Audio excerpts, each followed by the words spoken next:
Mga kaibigan, bago ko kami magpatuloy, ako muna mababati sa inyo ng isang magandang gabi sa inyong lahat, mga kaibigan. Mali. Anong mali? Yan ang sinasabi ko. Pagbabati kayo, walang masasabi sa iyo. Nung English ang bati ko, mali. Ngayong Tagalog, mali pa rin. Ulitin mo. Magandang gabi sa inyong lahat, mga kaibigan. Ikaw ba siguradong lahat yan ay mga kaibigan mo? Nakatawa silang lahat sa Hindi akin. lahat na tumatawa at pumapalakpas sa kaibigan mo. Iba nga tingin siya parang kang baboy na sa harapan nila. Sisiraan mo na naman. Hindi mo siguradong lahat yan ay kaibigan mo. Tanggalin mo sa tang kaibigan na makasigurado ka. Wala nang kaibigan. Dapat. Pwede nang bumati. Ayusin mo. Magandang gabi sa inyong lahat. Kanino mo sinasabi yan? Sa kanya lang lahat. Pag nagsalita ka rito, lubas na speakers na narig na lahat, alam nilang patungkol sa lahat yan. Anong gagawin? Tanggalin mo yung lahat. Wala nang lahat. Dapat. Pwede nang bumati. Ayusin mo.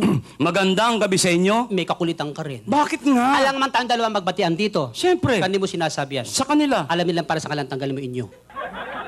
Wala nang inyo. Dapat. Magandang gabi. Ano ba ngayon? Gabi. Hindi tanghali. Hindi. Hindi hapon. Hindi rin. Lalong hindi umaga. Hindi. Huwag mo silang gawing tanga. Alam nilang gabi ngayon. Anong gagawin? Tanggalin mo yung gabi.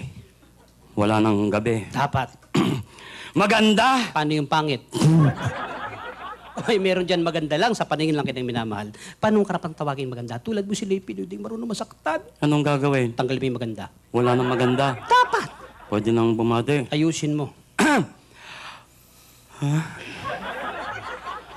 Uwe.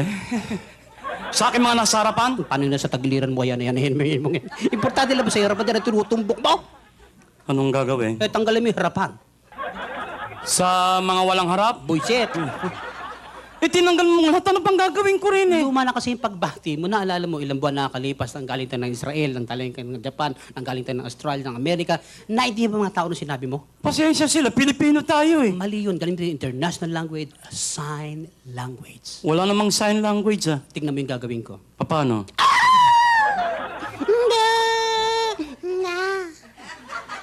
Wala akong naintindihan eh. Good evening, ladies and gentlemen. Buiset.